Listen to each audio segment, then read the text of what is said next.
buenas y bienvenidos a todos y todas a una nueva sesión del programa Innovan Talks, una jornada que hoy va a tratar sobre las innovaciones en la protección jurídica del arte y patrimonio. En este Innovan Derecho y Patrimonio se van a presentar avances recientes desarrollados por nuestros grupos de investigación, así como también actividades y necesidades del sector empresarial.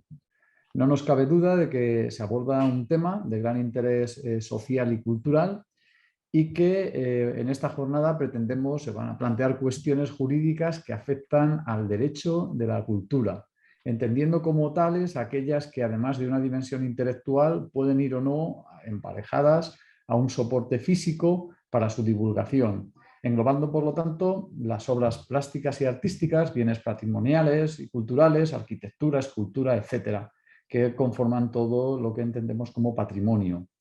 Esta sesión está organizada desde el Vicerrectorado de Transferencia, Innovación y Cultura de nuestra universidad a través del Centro de Apoyo a la Innovación y la Transferencia del Conocimiento, conocido como CAITEC, que está gestionado por nuestra fundación, la FUAM.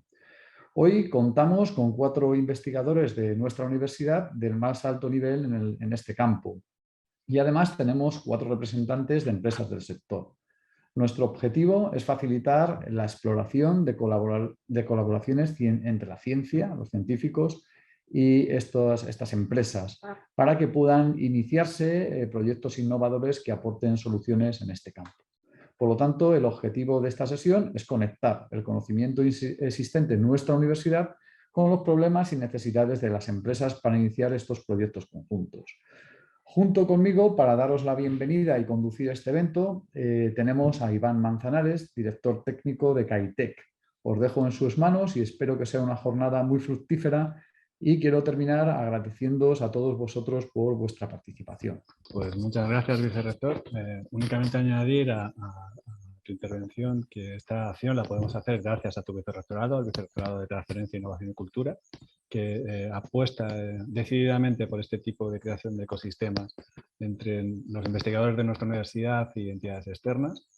Por otro lado, también agradecer la cofinanciación de la Comunidad de Madrid, pues estas actividades también se realizan en el marco del convenio plurianual que tiene la Universidad Autónoma de Madrid con la Comunidad de Madrid en su línea de innovación a oficinas de transferencia de resultados de investigación. En este sentido, decir que este tipo de eventos consideramos que son de bastante interés, ya no solo social, sino científico y académico, en el que el mundo de la universidad tiene mucho que decir, mucho que aportar, pero fundamentalmente con la colaboración o con la co-creación de contenido y de ideas con entidades externas. Ese es el objeto y es el fundamento de este tipo de actividades. Como lo importante considero que ya es que yo me calle y escuchar a nuestros investigadores y a las entidades que han decidido participar. Os dejo en manos de mi compañera Cristina García para que continúe y guíe el evento, que esperemos que sea de vuestra satisfacción. Muchas gracias a todos. Muchas gracias, Iván Manzanares, vicerrector.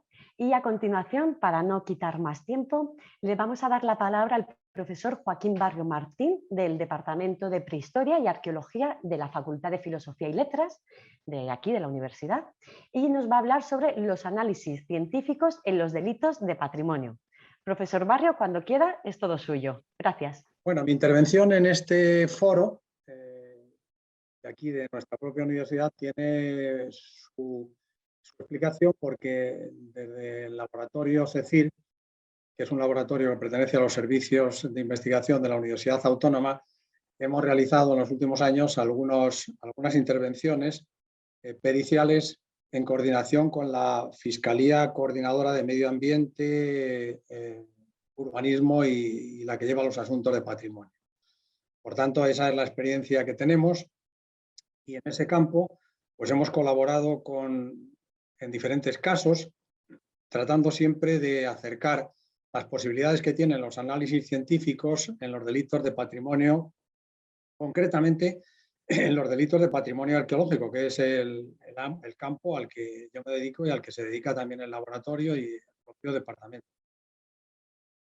Yo me he tomado pues, un poco la decisión de denominarlo, como ven ahí en la primera pantalla, la arqueometría forense. En este campo yo creo que vamos un poco del camino que ya está hecho en otras áreas de los delitos, o de la resolución de delitos, a través del campo de la geociencia forense o de la ciencia forense. En concreto, como nosotros en el patrimonio arqueológico estamos implicados fundamentalmente con contenedores geológicos, pues sería esa aplicación de la geociencia forense, pero en un campo un poco más determinado, como son los delitos patrimoniales sobre bienes, sobre yacimientos o sobre otros elementos que tienen que ver con el patrimonio arqueológico. Como la explicación y la presentación es breve, les pongo aquí de manera concreta cuál es la casuística de los delitos de patrimonio donde hemos podido intervenir y sobre los que yo pienso que los análisis científicos pueden hacer un trabajo de interés en la resolución de estos casos, ¿no? El primero y más importante, porque es un ámbito en el que se producen de manera continuada muchos delitos en el patrimonio, es en el robo, expolio o daños en yacimientos arqueológicos. El tercer caso tiene que ver también con el comercio ilegal o la exportación ilegal o incluso el blanqueo de piezas. Me refiero a piezas que han sido introducidas en el mercado con certificaciones que no pueden, que a veces no son las correctas. Y el tercer caso es en la venta y falsificación de piezas que se tratan de pasar por auténticas, pero que realmente son falsas. Estas ventas se pueden producir pues, entre particulares o a veces también piezas que llegan a las instituciones y no está clara su procedencia y si son realmente piezas originales.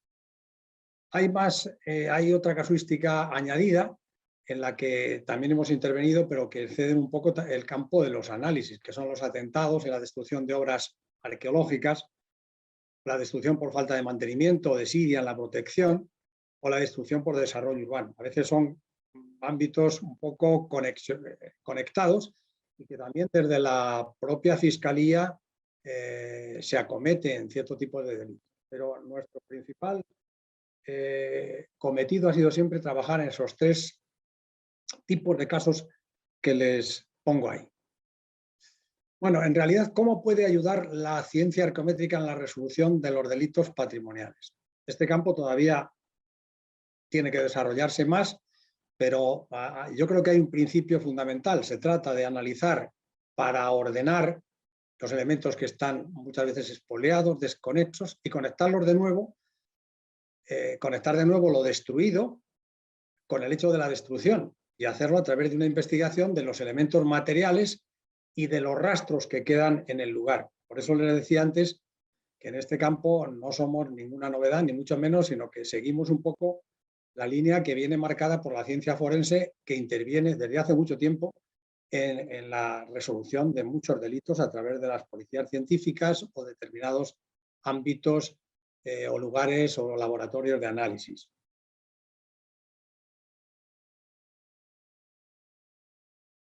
La arqueometría forense, ya les digo que esta es una denominación que yo creo que puede ser ajustada a lo que se pretende en este campo.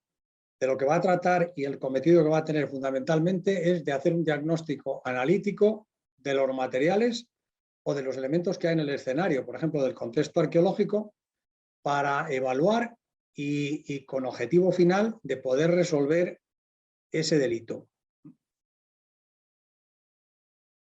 Los ámbitos de actuación van a ser pues, analizar y diagnosticar los objetos que nos llegan, que han sido los que han intervenido o los que son elementos que proceden del delito patrimonial.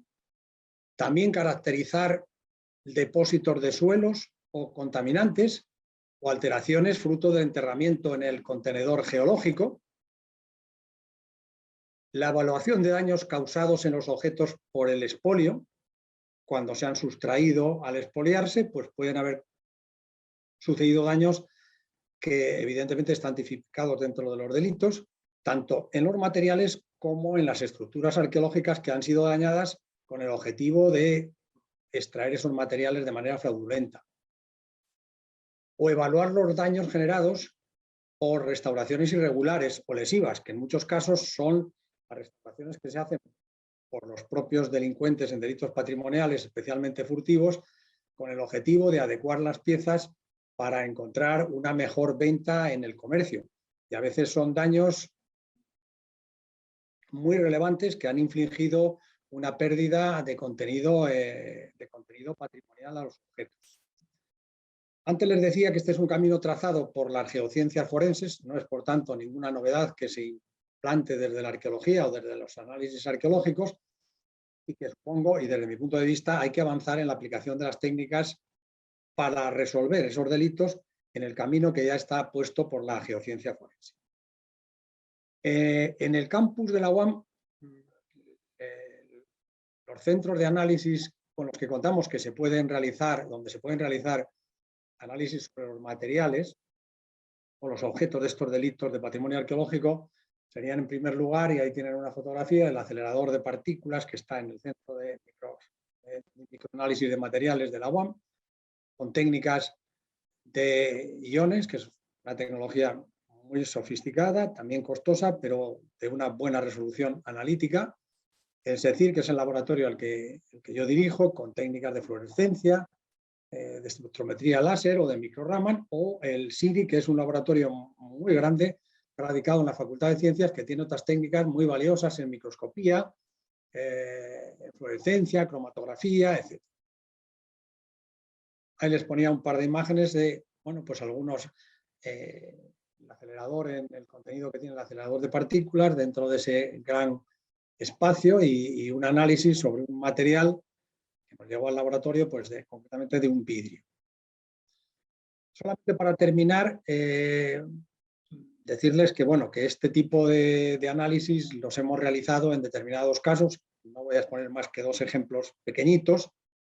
Un caso que se nos pidió por parte de la Fiscalía Coordinadora, que es un expolio que se produjo en la necrópolis celtibérica de Tiermes, un expolio enorme sobre muchas de las tumbas. Y entonces, cuando nos llegó el material incautado, que había sido no solamente incautado in situ, sino también en domicilio, pues procedimos a hacer un análisis de tipo compositivo elemental de algunos de los materiales que nos llegaron para ver, entre otros casos, su composición, si se podía asimilar a las piezas originales que se conocían del lugar, o como en la muestra que ahora les pongo en la imagen, pudimos detectar que estas mismas personas estaban introduciendo en el mercado piezas falsas. Pudimos detectarlo perfectamente a través de los análisis IVA, porque no solamente por la costra de alteración superficial, sino porque aparecieron elementos que no estaban en los metales de ese momento, los antiguos, sino que han sido de aleaciones recientes. Y la última imagen, en este caso, porque coincidimos demostrar, y así se puso en evidencia en el juicio, que había una coincidencia analítica en las composiciones entre piezas expoliadas con otras que se habían obtenido en la excavación arqueológica de ese lugar y que previamente habían sido analizadas. Y esto nos permitió, pues, asegurar que el lote incautado procedía de ese lugar y, por tanto, que procedía del acto de expolio que se había consignado por la Guardia Civil y la Policía Judicial en el lugar de los hechos. Y, por tanto, simplemente decirles que desde esta universidad, a través de diferentes campos, diferentes lugares de análisis, pues se trabaja de manera, pues, complementaria y con el tiempo que nos queda de nuestra labor, también en una colaboración que ya lleva siendo bastante constante con la Fiscalía en la resolución de algunos delitos de carácter patrimonial que afectan al patrimonio arqueológico y donde se nos pide que podamos intervenir porque se pueden hacer análisis o algún tipo de resolución analítica. Muchas gracias a todos por haberme escuchado y también por estar presentes en este foro esta mañana. Muchísimas gracias, profesor Barrio. Y a continuación le vamos a dar la palabra al profesor Andrés García Martínez, del Departamento de Derecho Público y Filosofía Jurídica de la Facultad de Derecho, de aquí de la universidad, y nos va a hablar sobre la protección del patrimonio histórico español a través del sistema fiscal. Así que, profesor García, cuando lo desee, es todo suyo. Buenos días a todos. Muchas gracias por la invitación a participar en este encuentro. Desde hace unos años, en la Facultad de Derecho, un grupo de profesores de distintas disciplinas estamos prestando una especial atención al patrimonio histórico y a las normas jurídicas, ¿no?, para su protección, para su mejoramiento, desarrollo, etc., ¿no? En este sentido se han organizado, ¿no?, pues varios congresos, como el que hubo en 2015, ¿no?, que dio lugar a un número del anuario, e incluso hay un título propio, ¿no?, que se ha puesto en marcha y que esperemos que próximamente pues se pueda impartir, ¿no? El derecho tributario, el derecho fiscal, ¿no?, que es mi especialidad, tiene también mucho que decir, ¿no?, en relación con la protección del patrimonio, de los bienes del patrimonio histórico, ¿no?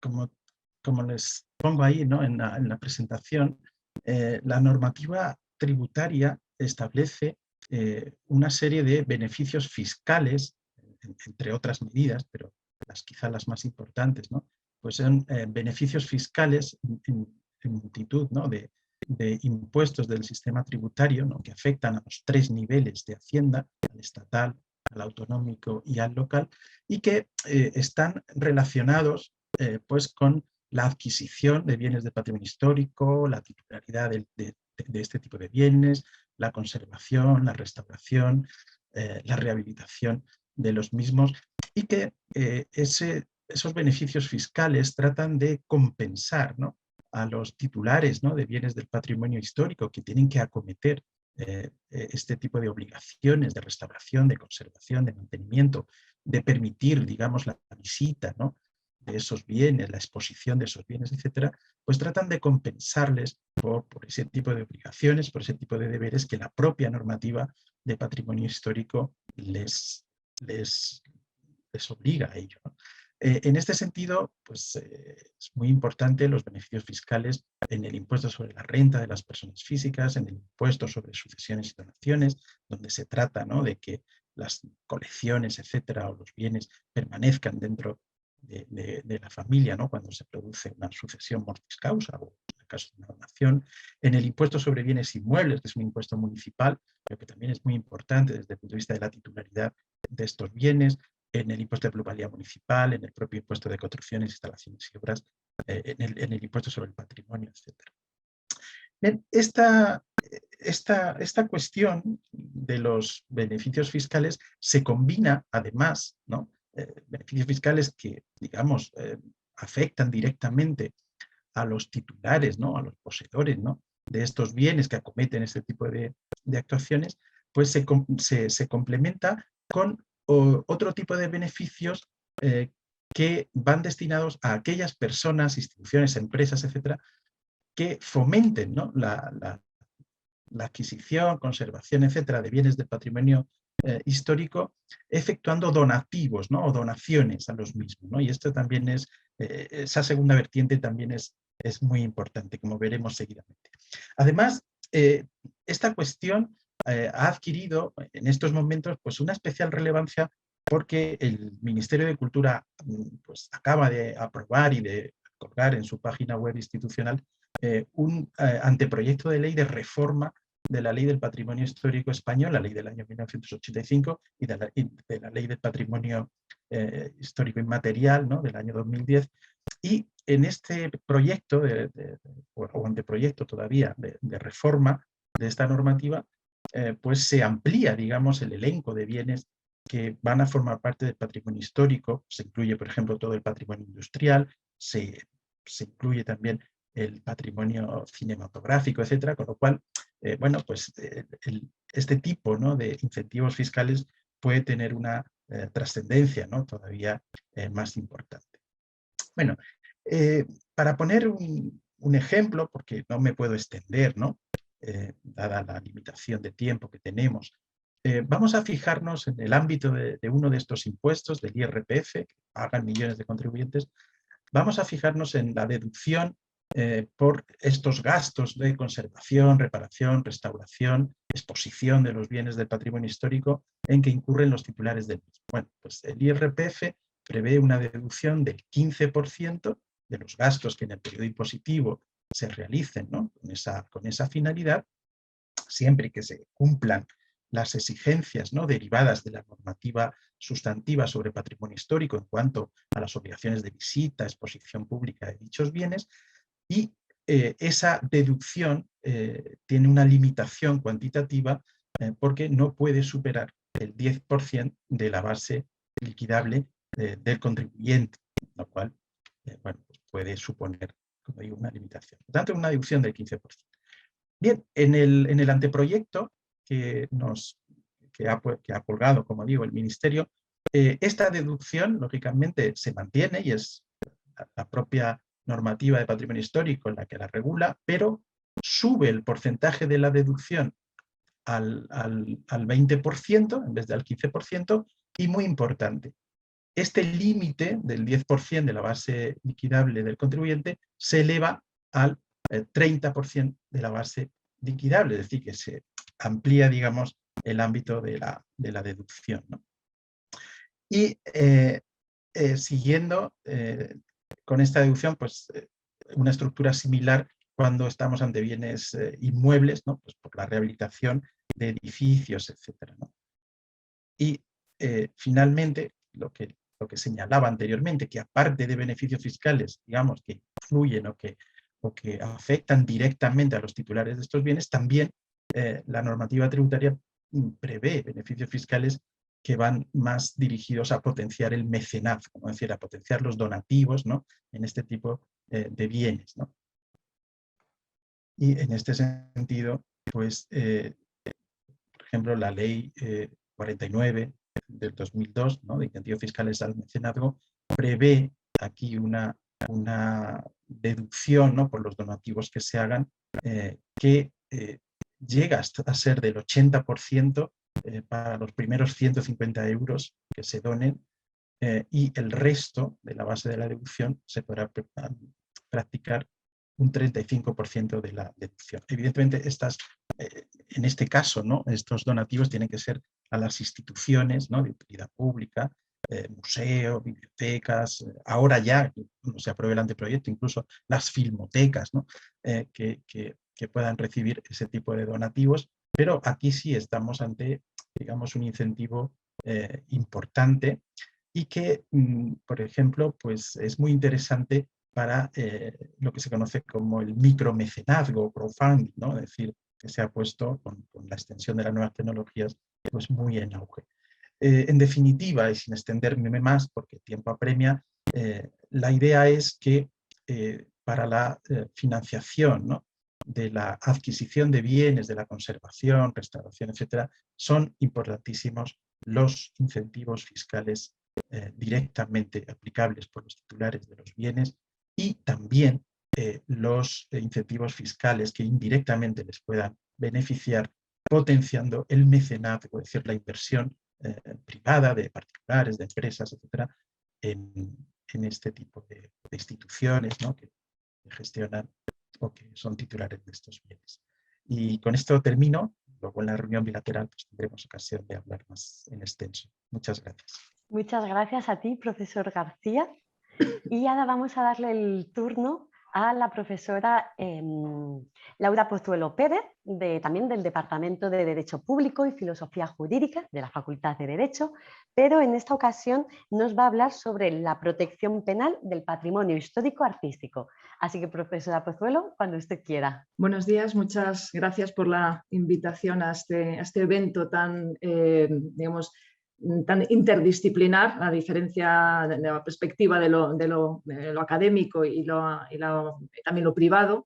Y yo, como ha señalado Cristina, voy a entrar en un aspecto que en parte está vinculado con lo que ha expuesto antes Joaquín Barrios, pero desde la perspectiva del derecho penal, cuáles son las innovaciones o las características de la protección jurídico-penal del arte y del patrimonio. Lo primero que voy a abordar es qué es lo que se está protegiendo en los delitos contra el patrimonio histórico-artístico. Por un lado, se protegen inmuebles y objetos muebles de interés que sea artístico, histórico, paleontológico, arqueológico, científico, técnico. Y por otro lado, el patrimonio documental y bibliográfico, es decir, estamos hablando de archivos, de libros, como señalaba en la primera intervención Joaquín Barrios, los yacimientos y zonas arqueológicas, e incluso también zonas naturales o jardines, siempre y cuando tengan ese valor histórico-artístico. La siguiente cuestión es qué es lo que estamos sancionando, es decir, cuáles serían, digamos, las conductas que entrarían dentro de lo que se sanciona como delito. Por un lado, el derribar o alterar edificios singularmente protegidos. ¿Qué es eso de edificios singularmente protegidos? Pues tanto los que estén contenidos en la Ley de Patrimonio Histórico Español, como aquellos que tengan una protección concreta, individualizada a través de un Real Decreto. Por derribo, pues entendemos una demolición total, no queda nada, o también la posibilidad, la parcial, digamos, la alteración, es una afectación grave en el sentido cuantitativo y cualitativo, luego pondré algún ejemplo. Y por otro lado, el causar daños en bienes de valor histórico, artístico, científico, es decir, toda esta calificación que utilizamos en los delitos y nuevamente en yacimientos arqueológicos.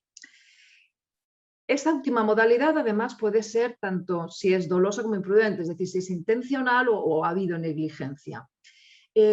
¿Cómo se sancionan? Y aquí viene, digamos, lo relevante de la intervención penal, las sanciones que puede imponerse desde lo penal. Pues tenemos tres posibilidades. La más grave, una pena de prisión que puede llegar hasta 3 años, de 6 meses a 3 años, una multa de 12 a 24 meses y, en todo caso, una inhabilitación especial para profesión o oficio que puede llegar a durar hasta 5 años. Es decir, profesión o oficio, en este caso, lógicamente vinculados con el patrimonio histórico-artístico. A continuación, una vez que he explicado cómo se tipifican estos delitos, quería poner algunos ejemplos de cómo lo han entendido los jueces y tribunales en los no muy numerosos casos en los que esto llega a conocimiento de un juez o de un tribunal. Tenemos, por un lado, un supuesto de 2007 en el que se estaban realizando unas obras de urbanización en una zona cercana a un edificio protegido, es decir, lo que se realizó es un movimiento de tierras, pero se entendió que no había delito, es decir, que no había suficiente afectación o una alteración grave. Por otro lado, tenemos el supuesto de una alteración que se consideró parcial porque tenía que ver con una torre que calificada como bien de interés cultural, pero lo cierto es que afectó al tejado y se averiguó después que el tejado en realidad era muy posterior y que carecía de ese carácter histórico-cultural y por tanto no tenía sentido que se sancionara. Cuando hablamos de los casos de daños, respecto a esa modalidad dolosa intencional, hubo un supuesto en el que se trataba de unas obras en las que se dieron cuenta de que había fosas funerarias antiguas y, de hecho, en el curso de las obras lo que sucedió es que al taparse con una capa de hormigón se acabó destruyendo un ataúd de época romana.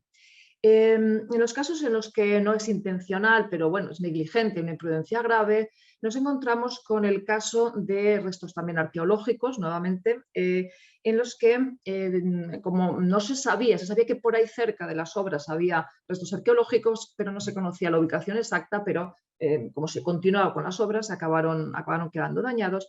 Y un caso curioso, anecdótico casi, de un sujeto que intentó subirse a la estatua de la Cibeles en Madrid y le rompió una mano, obviamente tras una victoria del Real Madrid, me imagino.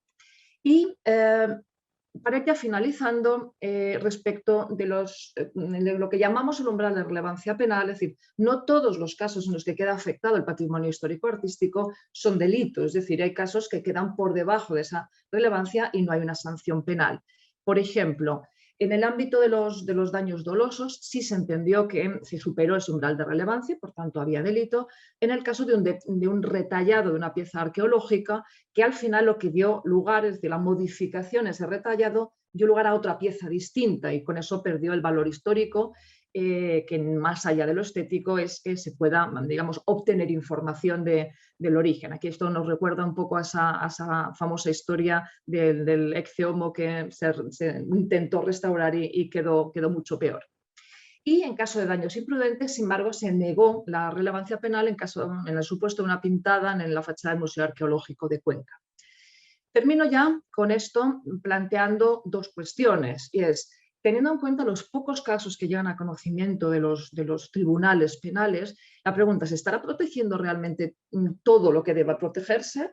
O, dicho de otra manera, ¿existe una cifra negra que nos deba preocupar? Es decir, casos que en realidad están siendo cometidos, es decir, delitos contra el patrimonio histórico-artístico, pero que sin embargo no llegan a conocimiento de los tribunales. Y aquí yo pensaría en dos grandes supuestos. Por un lado, los casos de los expolios a iglesias, conventos, que estén abandonados o poco atendidos, y aquí, bueno, esto es un fenómeno que puede tener importancia en la llamada España vaciada, pero también es verdad que esos expolios han sido más relevantes en décadas pasadas que quizás en la actualidad, pero bueno, hay falta de información. Y por otro lado, el tema que ya ha salido varias veces de los yacimientos arqueológicos o restos arqueológicos, sobre todo aquellos que se encuentran cuando se realiza una obra, una construcción, y como es muy caro parar una obra, o ya sea temporalmente o incluso de forma definitiva, el problema es que lo que sucede en pocas ocasiones es que se tira hormigón, se sigue construyendo y esos restos arqueológicos no se comunica que están ahí, no se protegen y por tanto sería un delito que no llega a conocimiento de los tribunales.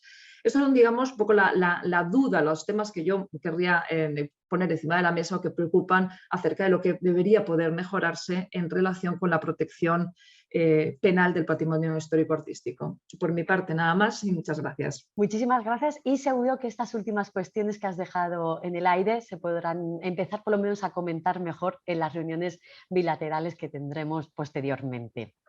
Y ahora es el turno de la profesora Soledad Torrecuadrada García Lozano, del Departamento de Derecho Público y Filosofía Jurídica de la Facultad de Derecho. En esta ocasión, la profesora Torrecuadrada nos hablará del derecho del arte y el derecho internacional. Profesora Torrecuadrada, todo suyo. Muchas gracias.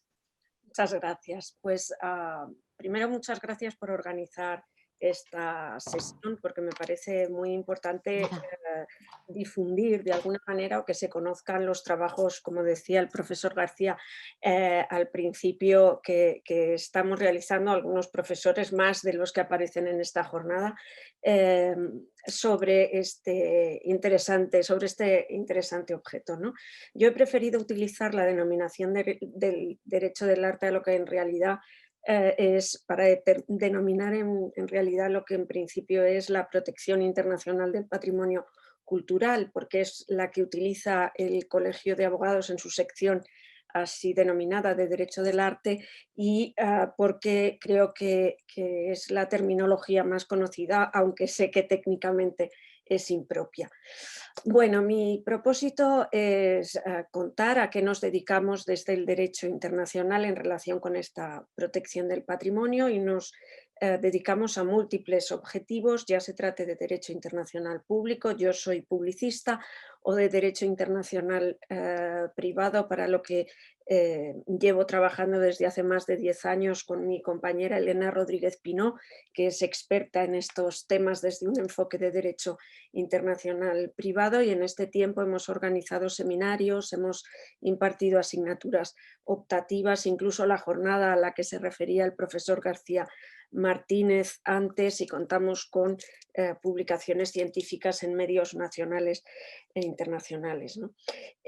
Bueno, el mundo parece haber empequeñecido por el incremento de esas relaciones transfronterizas o internacionales que afectan también al patrimonio cultural o histórico, y hay que tener en cuenta, por otra parte, el choque que existe entre las legislaciones. España tiene una gran riqueza cultural y cuenta con una legislación restrictiva para el desplazamiento de estos bienes culturales, y hay otros estados que tienen legislaciones, llamémosle, más ligeras para permitir ese comercio internacional de forma más fácil. Bueno, por estos y otros motivos, los conflictos relacionados con el patrimonio cultural se producen no solo, como hemos visto, pero sí en gran medida en el ámbito internacional. Tenemos que tener en cuenta, por otra parte, que el comercio ilícito de bienes culturales, según las previsiones, que nunca sabemos si ciertas o no, se encuentra bastante equiparado con el comercio de armas y de drogas, por lo que resulta frecuente ¿no? Según esas estadísticas, hay que adoptar medidas colectivas para prevenirlo y o reprimirlo. Yo creo que aún que existen cuestiones pendientes de resolver, algunas son históricas, ¿no? La primera sobre las consecuencias de la Revolución Rusa sobre el patrimonio de los ciudadanos rusos, lo que puso de manifiesto el caso de la colección Shukin, que normalmente cuelga de las paredes del Museo del Hermitage. La colección fue nacionalizada en aplicación de un decreto firmado por Lenin en el año 1918, y los propietarios de esos bienes no recibieron ninguna contraprestación. En los años 50 ese museo cede obras a la Maison de Pensée Française para su exposición, y la hija de Shukin demanda al gobierno soviético ante los tribunales franceses por posesión ilícita de los bienes de su padre. Es verdad que la demanda fue desestimada, pero la familia ha seguido intentando recuperar esas obras y en 1993 logró el embargo cautelar de la colección que entonces se había prestado al Centro Pompidou. Por eso no podemos extrañarlos que cuando algunos museos o coleccionistas van a ceder sus obras para la exposición en otros países, pues soliciten que se les atribuya inmunidad a ese contenido de la exposición para evitar que se puedan inmovilizar o iniciar un largo proceso que les impida recuperar las obras prestadas en el tiempo que se había pactado. En este sentido, en la medida en que los museos cedentes sean museos nacionales, no sería necesaria la celebración que piden como cautela, puesto que los bienes culturales que no se destinen a la venta son objetos de especial protección que gozan de inmunidad de ejecución según el Convenio de Naciones Unidas de 2004 y la Ley Española de 2015. Claro que aquí nos podemos plantear si los bienes procedentes de una adquisición ilícita pueden considerarse propiedad del Estado, de ahí que toda cautela en este sentido sea poca, ¿no? Y en este mismo sentido, pues tenemos, o en esta misma línea, tenemos los conflictos que aún están pendientes de resolver, que derivan del expolio nazi, del que cada vez tenemos más noticias, ¿no? Tanto que pareciera que se ha cometido en fechas muy recientes. Y ya digo que los dos casos, especialmente este último, pues generan conflictos de gran complejidad que deriva, ¿no? Complejidad que se va multiplicando como consecuencia del paso del tiempo, ¿no? Y para resolver esas cuestiones, pues especialmente los tribunales estadounidenses se olvidan de los derechos del tercero adquirente de buena fe, a quien se hace de algún modo pagar las consecuencias, aunque sea parcialmente de aquello, ¿no? Lo digo porque recuerdo un caso que resolvieron, un caso en Estados Unidos que se le pedía al adquirente o al propietario de buena fe de una obra pictórica la devolución del cuadro al heredero de aquel a quien se le expolió en tiempos del nazismo, o el pago a aquel de la mitad de la obra cuando lo había adquirido en una subasta, ¿no? Y de forma reciente. Pero bueno, estos no son los únicos problemas que se plantean desde el punto de vista internacional, como se puede visualizar en el caso Botín, ¿no? Cuyo origen se encontraba en la exportación ilícita del cuadro de Pablo Picasso titulado Cabeza de mujer, ¿no? Por solo citar alguna, hay casos de fraudes, falsificaciones, como hemos visto, que trascienden las fronteras y generan problemas de derecho internacional público y privado. Para muestra, también tenemos el caso Casirer, en el que se presentaron cuestiones de derecho público, como la inmunidad de la Fundación Thyssen y la colección Thyssen, de la que es propietaria el Estado español, y su choque con la ley americana, y de derecho privado como el tribunal competente para conocer de la demanda y el derecho aplicable al caso. Bueno, estos problemas tampoco son novedosos porque, por ejemplo, la cúpula de la Torre de las Damas del Palacio del Partal de la Alhambra, el original, se encuentra en el Museo de Pérgamo desde finales del siglo XIX en Berlín, ¿no? Un aspecto sobre el que Sergio Blanco hizo un trabajo de investigación identificando el hilo que lleva a, bueno, al desplazamiento de esa torre, de esa cúpula. Esto por no referirme a la cuestión de la devolución de los bienes trasladados como consecuencia de la colonización a un territorio, al territorio de la potencia administradora, ¿no? Que se ha puesto de relieve especialmente por, por medios franceses. Este no es el caso del tesoro de Quimbaya, que fue regalado por parte del presidente colombiano a finales del siglo XIX a la reina María Cristina, y respecto del cual la Corte Constitucional colombiana ya en este siglo XXI ha solicitado a las autoridades de su país que solicitaran la restitución de aquel tesoro por no haberse cumplido los trámites constitucionales de aquella época. También tenemos conflictos sobre patrimonio subacuático, cuyo expolio se puso de relieve con el caso Odiseis, que todos conocemos por la prensa. Junto con estas cuestiones hay otras muchas, como la protección del patrimonio mundial, que es una categoría creada como consecuencia de la construcción de la presa de Asuán en Egipto. Con su construcción quedarían anegados unos restos patrimoniales muy importantes, y es bueno, y a partir de ahí, o como con ese, para evitarlo, se crea esa categoría de patrimonio mundial. En fin, que existe desde la perspectiva internacional una problemática variada y compleja.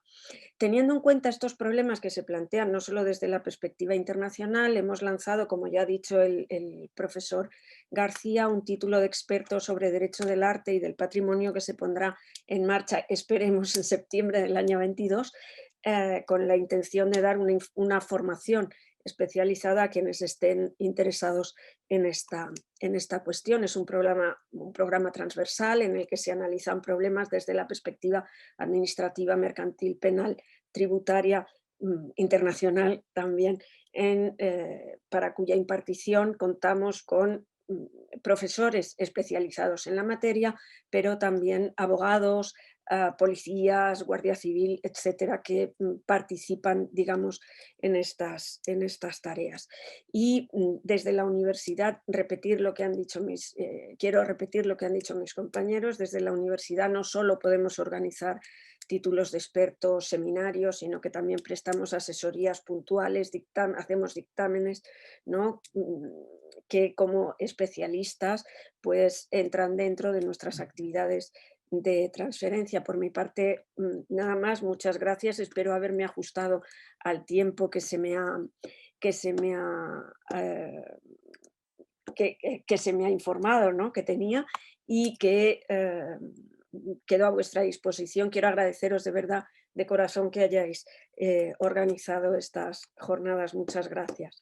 Muchas gracias a ti, profesora Torrecuadrada, y de nuevo discúlpame por el problema que he tenido antes con la cámara, y seguro que, como bien has comentado, dejar claro a la industria y a las entidades externas de la universidad que verdaderamente el conocimiento que generáis los investigadores desde la Universidad Autónoma de Madrid está a su disposición. Seguro que podréis comentar más después en las reuniones bilaterales. Y a continuación le vamos a dar paso a las innovaciones que están realizando desde las entidades externas. En esta ocasión va a abrir este primer bloque la doctora Sirga de la Pisa Carrión, experta en pintura antigua y del siglo XIX en subastas Fernando Durán. Ella nos va a hablar sobre la figura del experto en las subastas de arte. Así que, Sirga, cuando quieras, es todo tuyo. Muchísimas gracias, Cristina, Iván, por esta invitación, porque verdaderamente estoy apasionada. Muchísimas gracias a todos los ponentes. Ha sido interesantísimo. Realmente es muy importante estos lugares donde podemos ver tantas facetas que inciden en la protección de nuestro patrimonio. Yo soy historiadora del arte, soy doctora en Historia del Arte, por lo tanto tengo aquí un poco de doble faceta, porque voy a hablar de una faceta comercial como es en las subastas, que en cierta manera es algo desconocida. Por lo tanto, he hecho una presentación básica, pero pensando en esa interactuación con vuestras ponencias. Y es que realmente el mundo del comercio, el mundo de la subasta es distinto. Claro, no es un mundo académico, no es un mundo de conocimiento teórico e intelectual, sino que nos tenemos que centrar en la realidad que es la sociedad que quiere poner a la venta sus propiedades, o una administración pública también podría ser, vamos, pero es un proceso de venta donde hay un vendedor y un comprador. Voy a intentar pasar la diapositiva, que no puedo, Cristina, pasarla ahora. Y entonces, bueno, simplemente mencionar, Fernando Durán fue un pionero que en el año 1969 funda estas subastas. La subasta realmente en España yo creo que quizás no es un medio tan conocido como es, por ejemplo, en el mundo anglosajón, y entonces en sentido general y quizás todavía más en particular con respecto al arte. Y entonces, bueno, actualmente la directora general es Paloma Durán, que sucede a su padre, y desde 2005 es historiadora del arte, experta en gemología, y entonces continúa con las subastas Fernando Durán hasta el día de hoy, que están en Velázquez número 4 en Madrid. Y entonces, bueno, simplemente empezar subrayando que la sala de subastas es un centro de contratación, de intermediación y de venta de lotes en remate. Es una subasta voluntaria de estos bienes que pueden ser objetos artísticos o de similar naturaleza. Es muy importante tener esto en cuenta porque llegan todo tipo de objetos, no tienen que ser especialmente relevantes, o sea, hay obras muy relevantes desde el punto de vista artístico, y luego habría otro tipo de objetos que podríamos calificar hoy en día vintage, de tal manera que podemos tener obras con precios desde 100 euros a 100.000, no sé cómo decir, es amplísimo. Entran todas las categorías del arte y de la producción. Entonces, bueno, la sala de subastas lo que hace en realidad es actuar como mediadora entre el propietario, el vendedor y los posibles compradores. Entonces, es un marco público, esto es muy importante desde mi punto de vista, es una venta pública, transparente, donde el precio final va a ser conocido públicamente. Entonces, esto es importante porque el precio de salida de la pieza y el precio del remate, o sea, lo que se paga al final, es conocido por todo el mundo. Y entonces, previamente a la subasta se organiza una exposición pública, mínimo 10 días antes de la celebración de la subasta, y en horas habituales de comercio se hace incluso un poco más de apertura al público, porque es fundamental que el posible comprador pueda entrar en contacto con esa pieza, estudiarla, pedir informes del estado de conservación y bueno, tiene su oportunidad de conocer la pieza que piensa comprar de forma personal, porque está ahí también su responsabilidad. La sala pone durante estos días, y por supuesto en la realización del catálogo, captación de las piezas, un servicio de asesoramiento constituido por nuestros expertos para dar información, asesorar al posible comprador y sobre todo sobre el estado de conservación y posibles restauraciones que puedan tener. De esta manera tenemos pintura y dibujo antiguo, pero también, claro, podemos tener restos arqueológicos, o sea, es que cualquier tipo de producción artística o del patrimonio, pero también arte contemporáneo, artes decorativas, joyas, bueno, y vuelvo a insistir en cualquier cosa que tenga un mínimo de interés o valor artístico. Si después de celebrarse la subasta, todo aquello que no se haya vendido pasa a un momento también muy interesante, que es ese servicio de postventa, que es donde cualquier comprador puede hacer una oferta o puede intentar comprar aquellos lotes que no han sido vendidos en la subasta. Entonces, bueno, todo esto, por supuesto, en la figura del experto es clave, porque, bueno, una subasta puede ser de arte, de objetos artísticos o de cualquier otra cosa. Entonces, claro, en este sentido, las subastas de arte pues necesitan y requieren de un experto. En subastas Fernando Durán, estoy yo como especialista o experta en pintura antigua y del siglo XIX, pero a su vez hay un experto en arte contemporáneo y varios expertos en artes decorativas, que son quizás los que tienen más cantidad de trabajo en volumen y número de piezas. Entonces, bueno, es importantísima la catalogación y aquí pues bueno, la catalogación, y son el experto tiene dos momentos fundamentales, que es la catalogación y la tasación y valoración. es importante tener en cuenta que, claro, la tasación y la valoración no siempre está sujeta a su realidad y categoría artística, sino que está sujeta a un precio de mercado, que es la tasación o valoración que se hace en el marco de las subastas. Entonces, bueno, en cuanto a la catalogación, quería simplemente también recordar que la catalogación se refiere específicamente a la identificación del autor en la medida de lo posible, desde si pertenece a un autor concreto, por supuesto está firmado o no, si la firma es falsa o no, pero también si está dentro de un marco estilístico y cronológico. Fundamental también es la interpretación del tema que representa la pintura, por ejemplo, hacer un correcto análisis iconográfico, el conocimiento de la técnica y de los materiales con los que se ha producido o fabricado esa pintura o ese objeto. Fundamental y cada día más es la procedencia, la historia externa de la pieza, es decir, por qué colecciones ha pasado. Esto muchas veces se está convirtiendo en una mayor garantía que incluso una firma, sobre la autenticidad o la calidad de la pieza. Y por último, como he señalado, pues la conservación. También en el estado de conservación es ver qué restauración necesita y también advertir sobre restauraciones anteriores que pueden estar mejor o peor hechas o con mejor fortuna. Es también fundamental para la subasta la legitimidad de la obra en cuanto a la propiedad, si el que viene a vender es el legítimo propietario de ella, y la autenticidad, si es un falso o una imitación y que no corresponde a su realidad.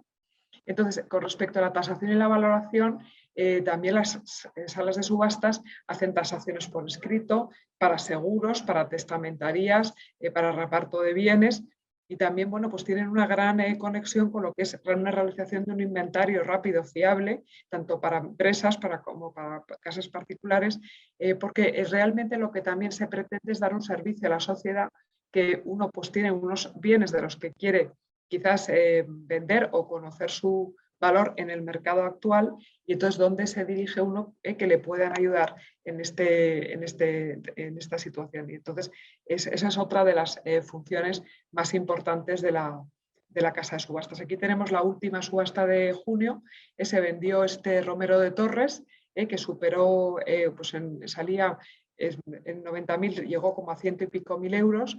En este caso, aquí también os voy a poner una serie de ejemplos, porque las subastas trabajan, como no puede ser de otra manera, teniendo sus expertos, pero por supuesto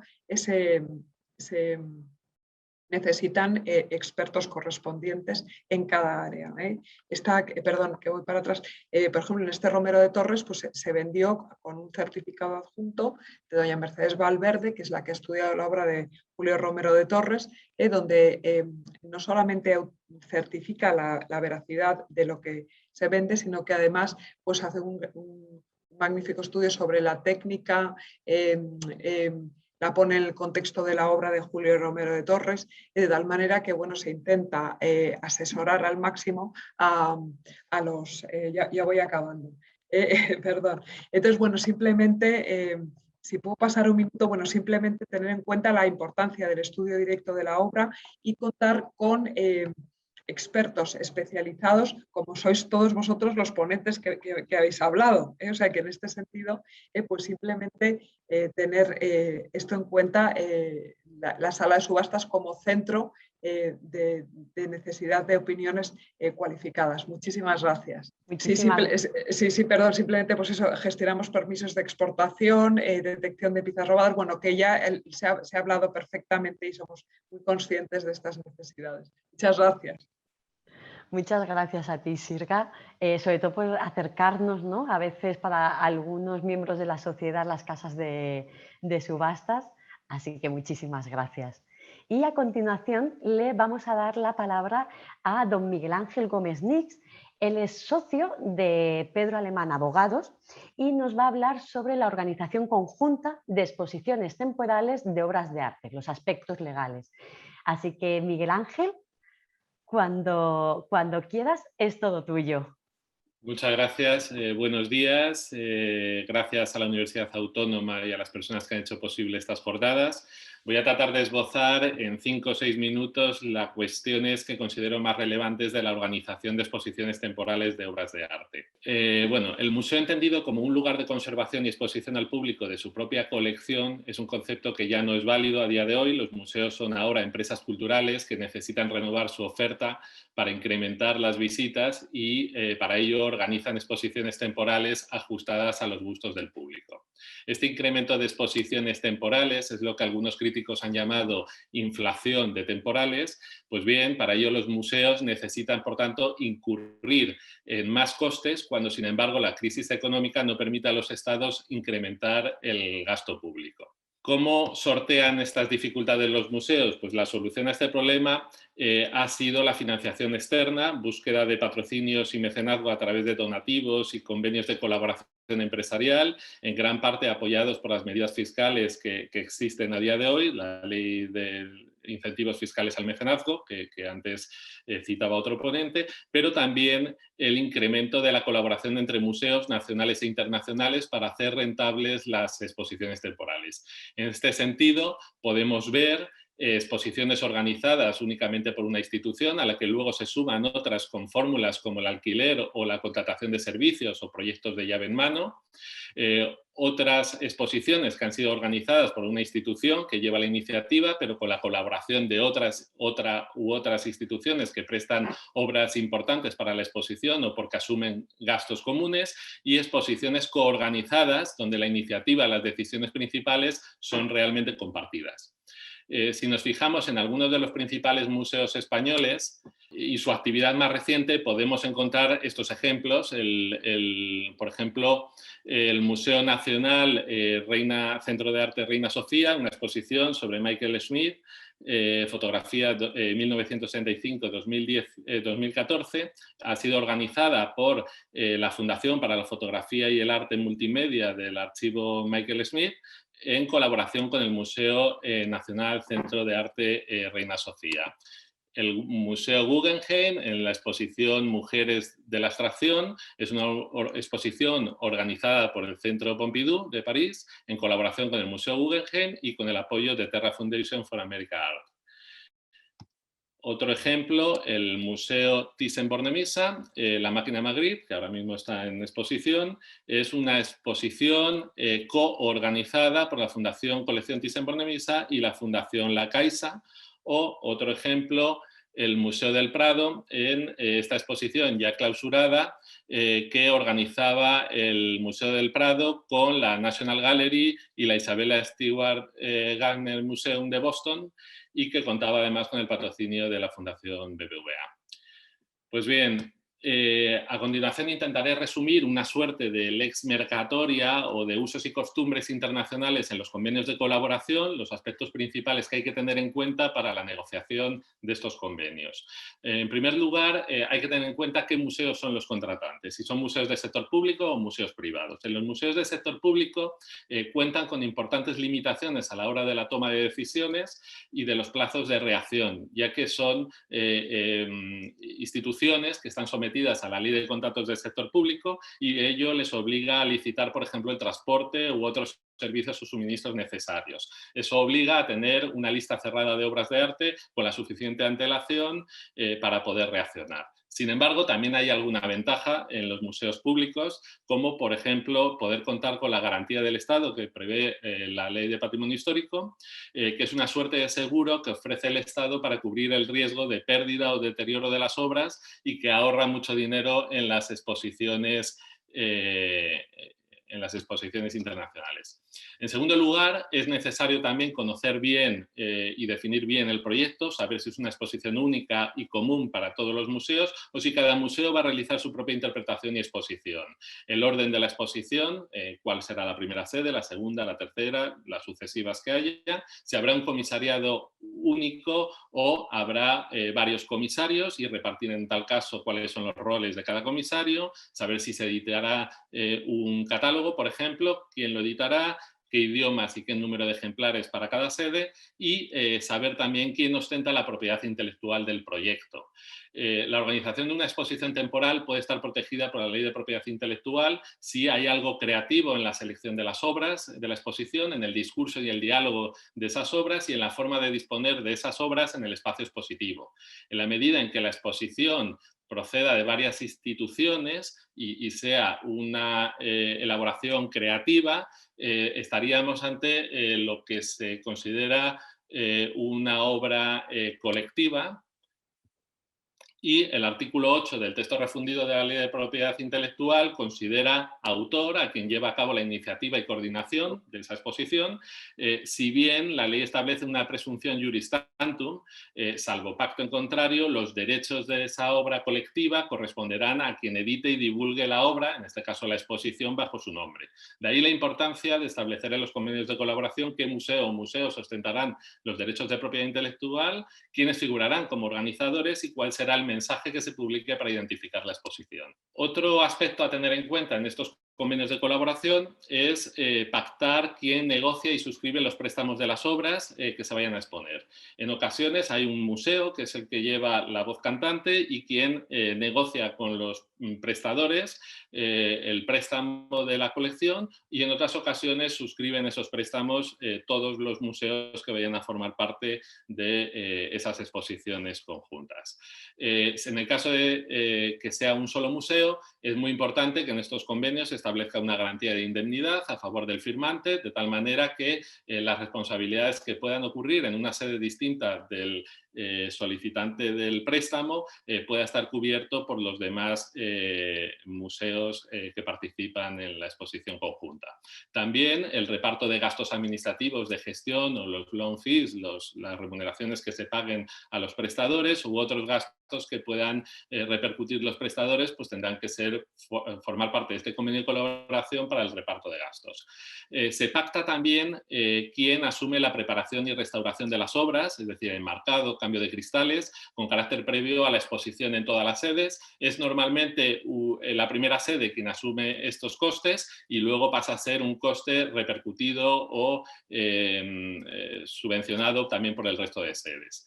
Otro de los aspectos muy importantes es saber quién asume el alquiler o construcción de las cajas, los transportes y los correos. La primera sede, por lo general, contrata el alquiler o construcción de las cajas que se van a utilizar en toda la exposición. De nuevo hablamos de un gasto que va a redundar en provecho de todas las demás exposiciones o sedes, por lo tanto se pacta un reparto es habitual pactar el reparto de ese coste.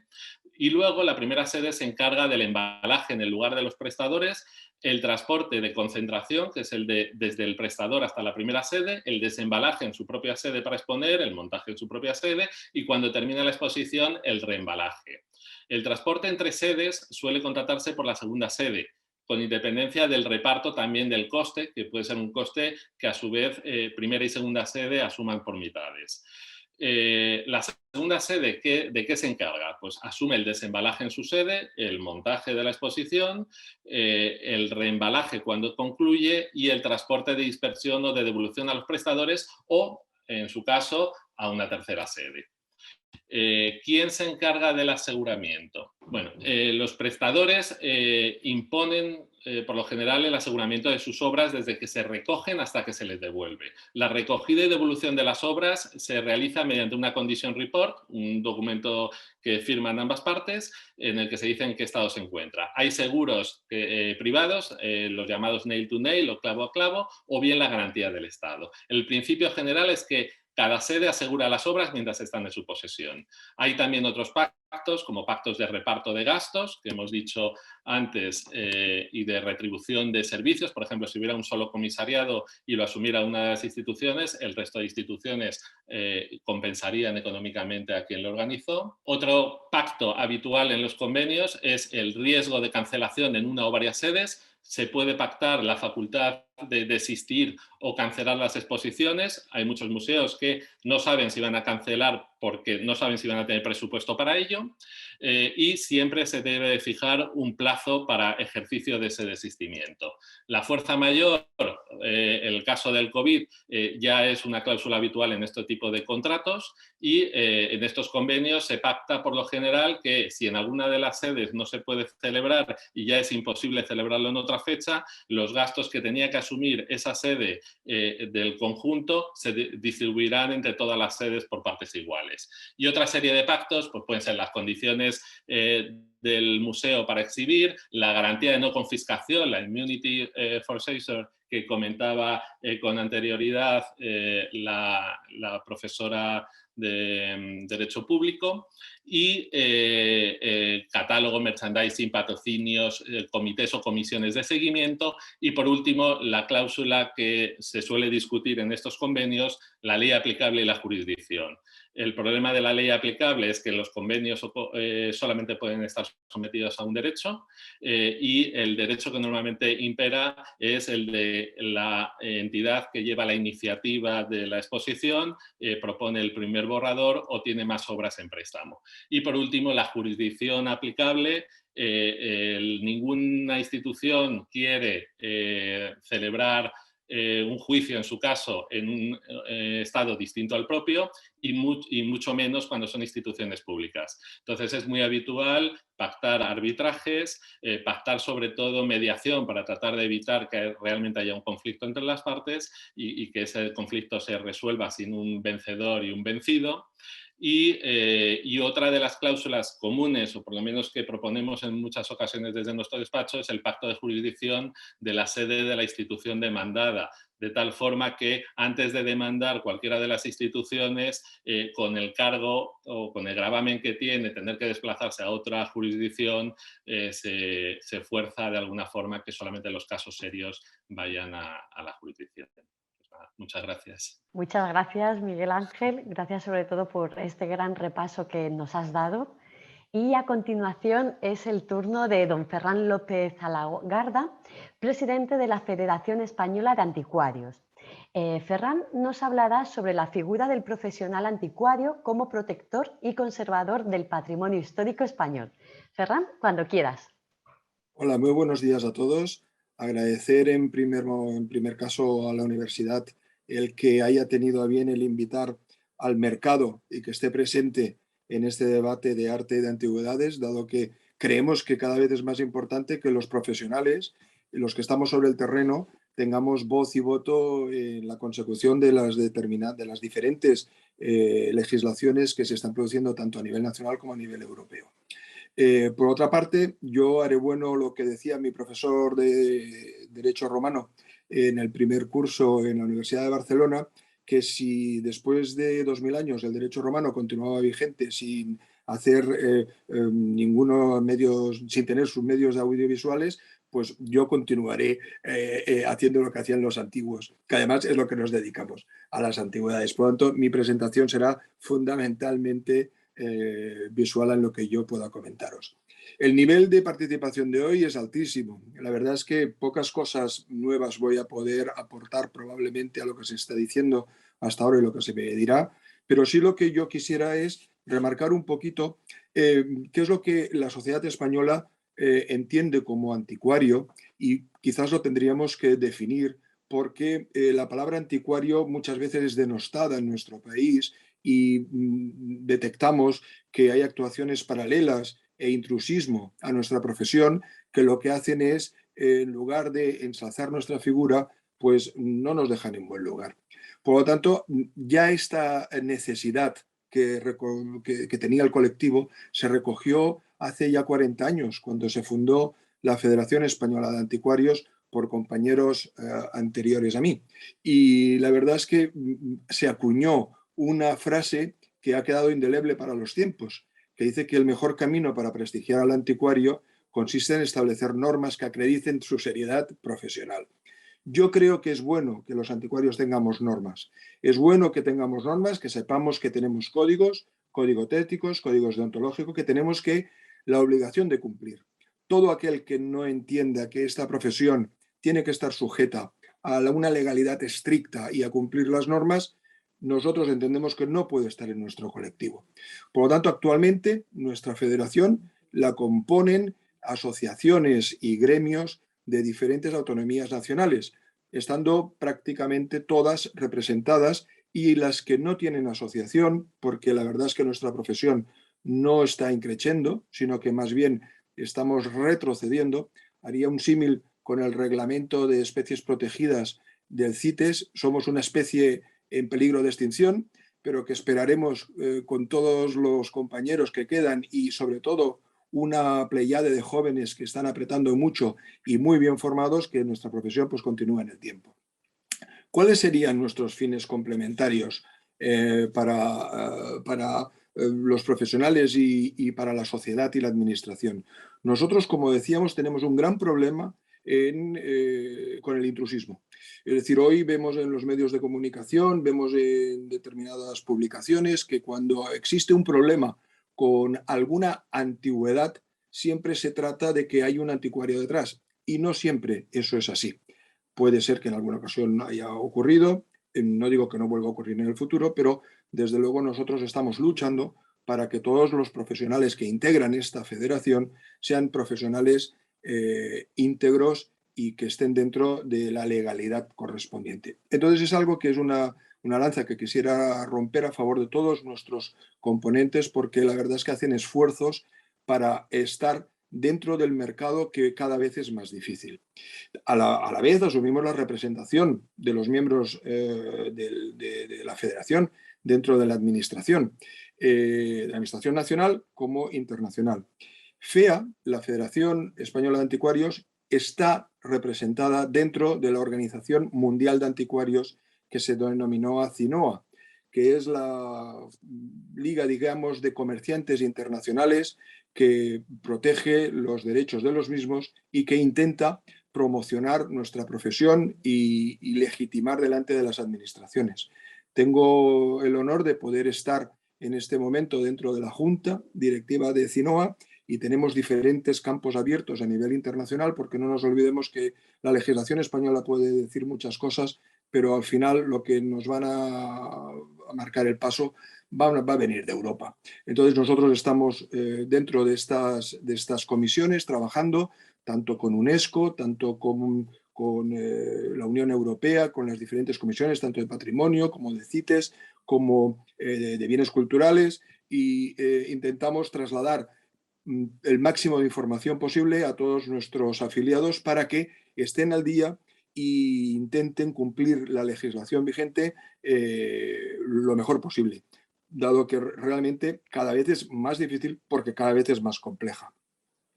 Es verdad que además nosotros desde la Federación Española lo que intentamos es hacer y coordinar una serie de actividades culturales y dinamizar conjuntamente con las ferias nacionales que así nos piden colaboración, como en este caso es IFEMA en Madrid.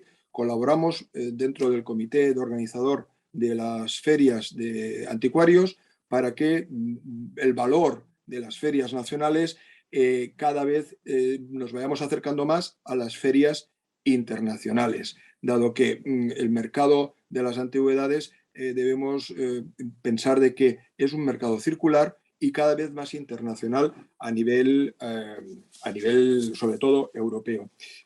Había la compañera, la profesora Soledad Torrecuadrado decía que obviamente la legislación española pues es la que es, y yo añado que la legislación española es muy restrictiva, nos pone muchísimos problemas para salir al extranjero, para poder exponer nuestras obras itinerantes en las diferentes ferias, y tenemos muchísimos peajes que nos provocan estar en una posición incómoda y sobre todo de desventaja con nuestros colegas europeos. También hablábamos sobre, el profesor Andrés García hablaba sobre los beneficios fiscales. Bueno, pues en el anteproyecto de la reforma de ley de patrimonio esperamos que de una vez por todas, pues, y con mucha ansiedad y ganas, se nos eliminen las tasas que nos gravan para las exportaciones de las piezas que nosotros vendemos fuera de la Unión Europea.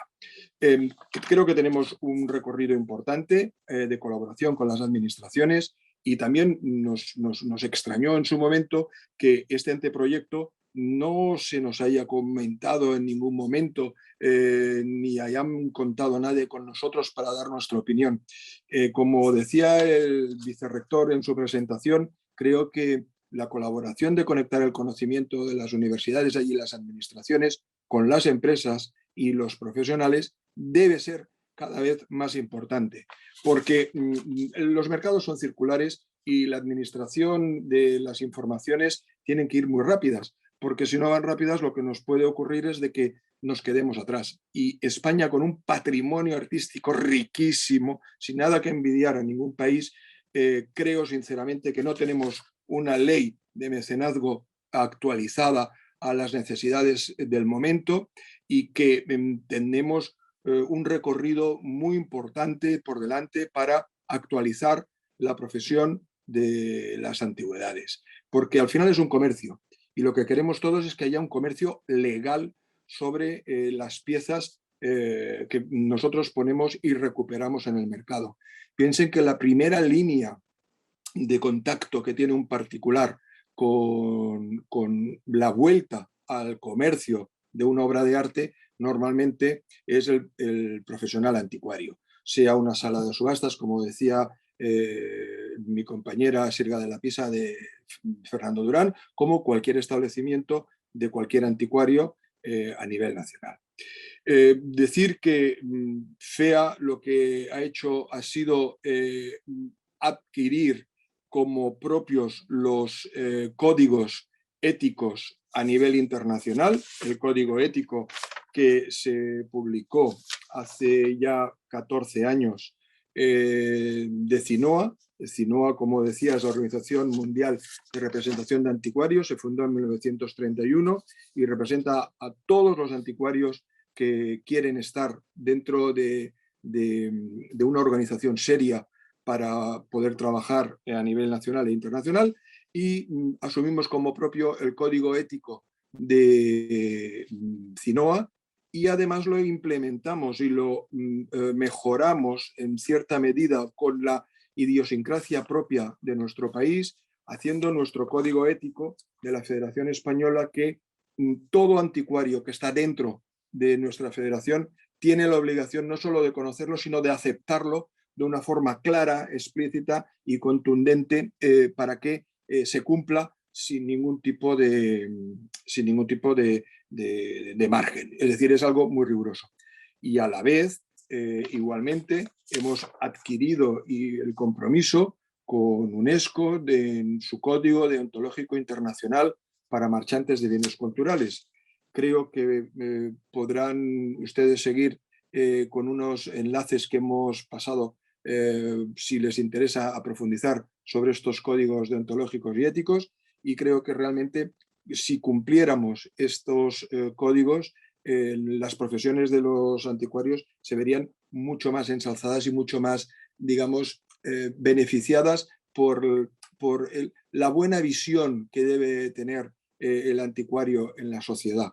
Nosotros creemos que somos parte importante como conservadores y restauradores y rehabilitadores de las diferentes piezas que hay en el mercado, y por lo tanto creemos que somos agentes principales que debemos estar en el mercado y sobre todo consultados cuando hayan diferentes modificaciones de las diferentes leyes que nos afectan.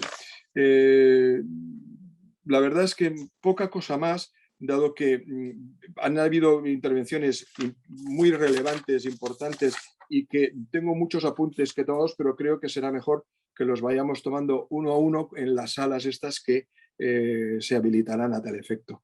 Muchísimas gracias por todo y a vuestra disposición para todo lo que necesitéis. Muchísimas gracias, Ferran. Muchas gracias por tu intervención y espero que efectivamente le haya llegado bien a todos los asistentes los enlaces y el documento que me hiciste llegar. Aún así, les indico que si alguien necesita el enlace vía correo electrónico, nos puede escribir y se lo haremos llegar de parte de Ferran López sin ningún problema. Y a continuación, para cerrar el bloque de intervenciones por parte de entidades externas a la universidad, le vamos a dar la palabra al doctor Rafael Mateo de Ros Cerezo. Él es socio de Ramón y Cajal Abogados y su intervención va a tratar la recuperación de obras de artes incautadas ilegalmente. Doctor Mateo, cuando quiera, es todo suyo. Muchas gracias a la Universidad Autónoma de Madrid por invitarme a concurrir en esta jornada. El ser el último, sé que tengo ya muy poco tiempo, mucho menos que los ponentes anteriores, pero lo voy a intentar recuperar intentando omitir repeticiones. Me ha venido bien ser el último porque me permite, eso sí, hacer referencia a algunos puntos que han quedado posiblemente pendientes. Yo creo que este tema, no digo que es el más, pero es uno de los más fascinantes que existen ahora a nivel mundial en derecho de arte y para los que nos dedicamos a esto pues es realmente importante, ¿no?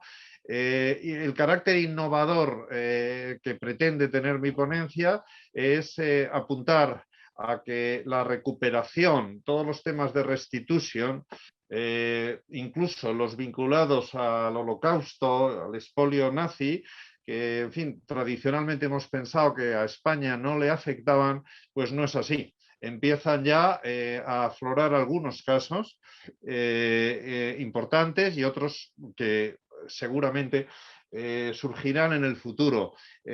También en relación con otro expolio, si quieren, nacional, de las obras que se incautaron durante la Guerra Civil Española y las devoluciones, algunas irregulares, que tuvieron lugar a personas que no eran sus legítimos propietarios una vez acabada la Guerra Civil. Este es un tema, lógicamente, menos estudiado. Me remito en relación con lo de la Guerra Civil a dos congresos. No lo he puesto en la pantalla, pero son muy fáciles de localizar.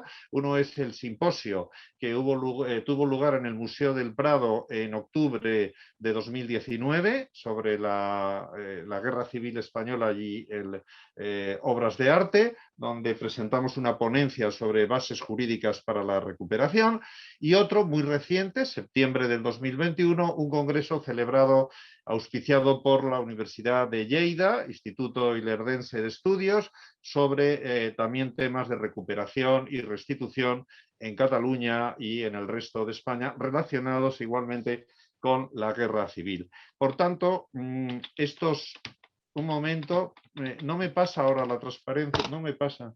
A ver, no puedo pasar la pantalla, ¿me la pasas tú? Sí. Vale, bueno, hay casos internacionales que todos conocemos, los frisos del Partenón, la reclamación permanente y posiblemente legítima de Grecia para recuperar los frisos que ha cuidado muy bien, ciertamente, desde principios del siglo XIX el Museo Británico, pero que su lugar natural, dado que existe y que está muy bien, está esperándolos, es el Museo de la Acrópolis de Atenas. El famoso caso, sí, de la mujer de oro, ahora ya hablaremos prácticamente de obras plásticas, de Gustav Klimt, que bueno, es un caso emblemático, muy bien documentado, muy bien filmado, una película que yo a todos les recomiendo ver porque es interesantísima. Este cuadro fue objeto del expolio nazi en Austria.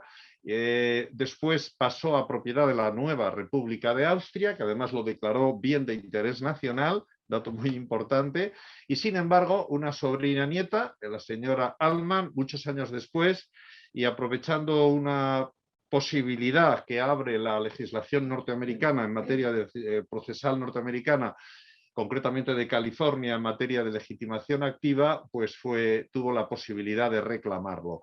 Tras un enfrentamiento judicial entre esa señora y el gobierno austríaco, llegó al Tribunal Supremo norteamericano, dictaminó que se resolviera a través de un arbitraje, ambas partes lo aceptaron, el arbitraje se celebró en Viena con 3 árbitros austríacos. Nada de ello impidió que el cuadro volviera a Estados Unidos, donde está en el Museo La Neue Gallery de Nueva York.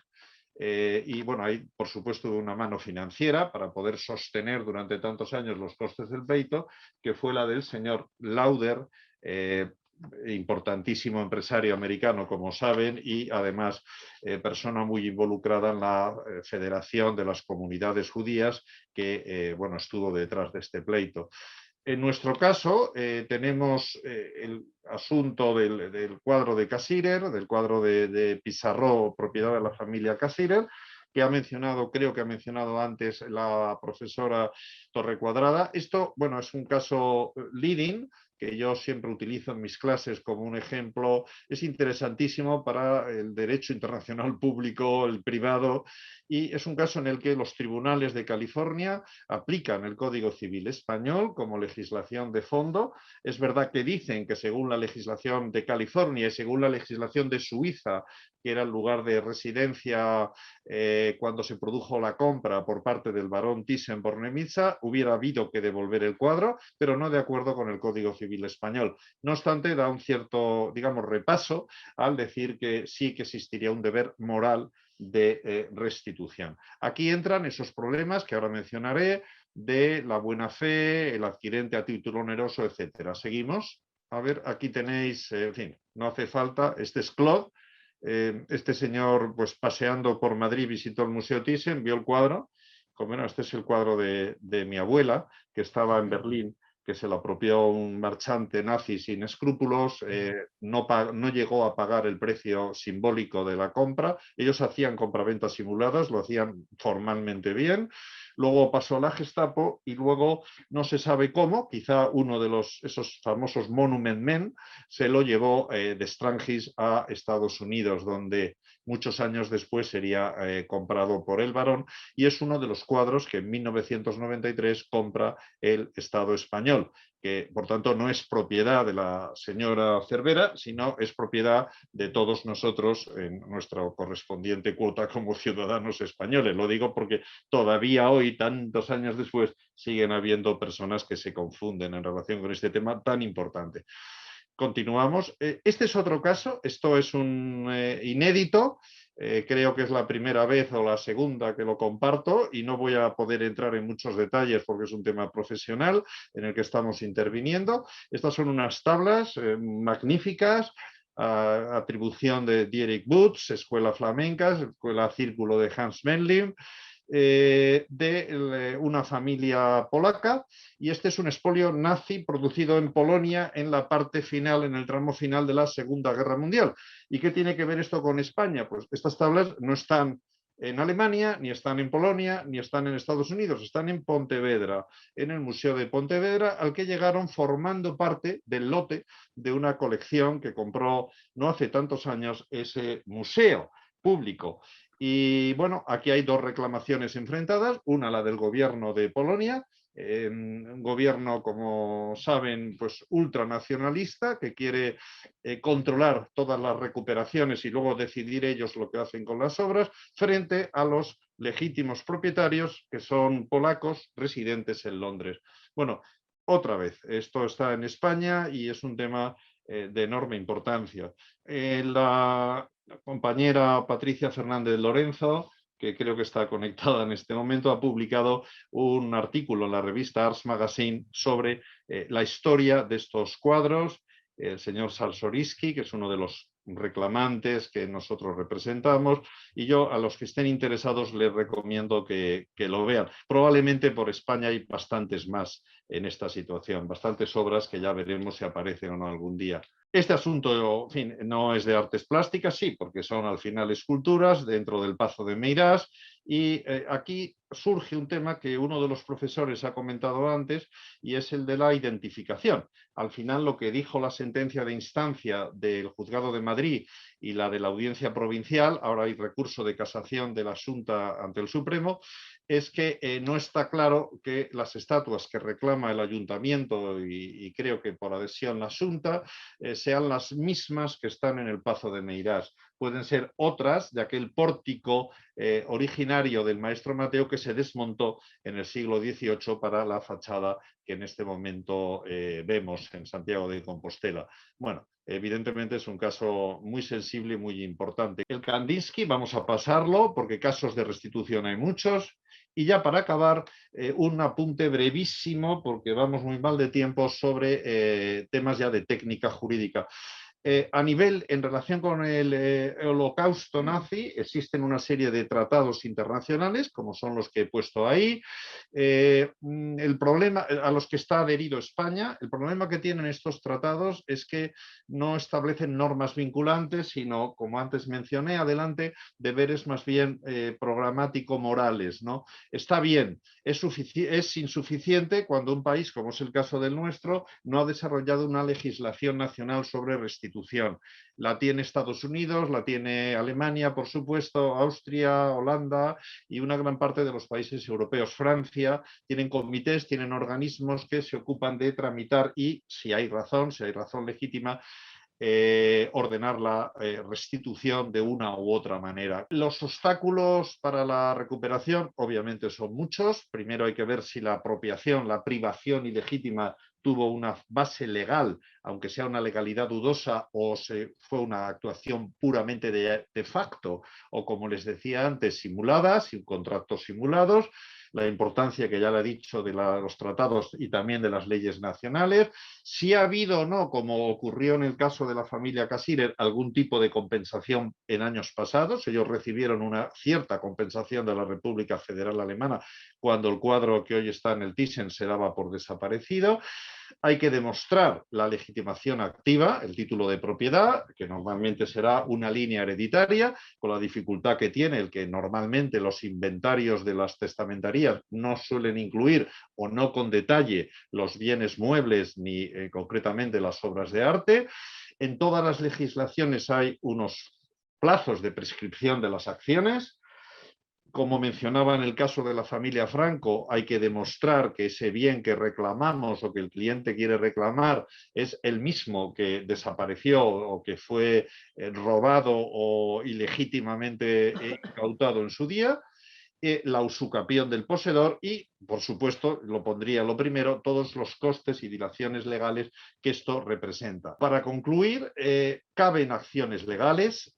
Si tuviéramos una reforma del Código Civil sobre usucapión de bienes muebles, pues nos ayudaría, pero no es imprescindible. Simplemente recordar que las normas de usucapión, los 3 años de buena fe, los 6 años de mala fe, son de 1898. Ahí no había un mercado de títulos valores. No había automóviles, no había prácticamente fotografía, no había aviones y sí que había obras de arte, pero no había un mercado de obras de arte, con lo cual habría que revisar esto. Hay una jurisprudencia muy buena del Tribunal Supremo sobre devoluciones a partidos políticos y sindicatos como consecuencia de las leyes que se dictaron en la transición, pero no se dictó ninguna sobre el tema que nos ocupa. Quizá la propia ley de memoria histórica y sobre todo el proyecto de ley de memoria democrática sí que pueda de alguna manera apoyar el artículo 31 del proyecto estas modificaciones, pero pensamos, sobre todo cuando quien detenta la posesión de esa obra incautada y si se demuestra la incautación, se demuestra la legitimación, se demuestra la identidad de la obra, y el poseedor lo fue no a título de dueño, porque no es lo normal, sino a título de depositario, prestatario, arrendatario, comodatario o situaciones parecidas. Existe un fuerte deber moral, más en el caso de que los cuadros estén en instituciones públicas, para devolverlo sin hacer sufrir a las familias el coste enorme de tener que interponer una demanda judicial. Y acabo ya porque aquí hay muchas más cuestiones, pero estamos muy sobre el tiempo. Muchas gracias a todos. Gracias, doctor Mateu. Les agradecemos que nos hayan acompañado. Recordarles que todo el encuentro ha sido grabado y que próximamente será publicado en el canal de YouTube de la Universidad Autónoma de Madrid. Y sin más, agradecerles, recordarles que seguimos con los encuentros de InnoOneTalk y que tienen toda la información en la página web eventos.uam.es. Muchísimas gracias a todos y que tengan muy buena tarde. Gracias.